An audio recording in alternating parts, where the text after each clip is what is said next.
خلود، بس عاد باقي البيت انت فاهم.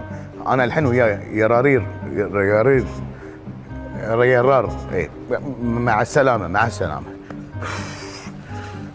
شنو يعني حرمتك، يعني مسخرتك وغسلة شراعك يا الذيب يا النسر. شو شلون؟ هذه كانت النصيحه الثانيه اللي كنت بقدمها لك. لما تشوف زوجتك معصبه ومعليه واصله حدها، انت لازم ترخي وتنزل. ليش عاد؟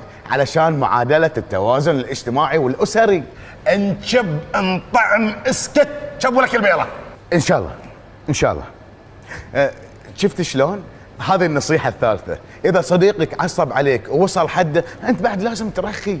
خيبه، انت عايش يا ابليس على ابو تشذب من كذبه عن ابوه، يعني بصدق يعني متراضع يا ابليس انت سير لا عشان ما نطق. لا فريند، بوب كورن بوب كورن. يس يس.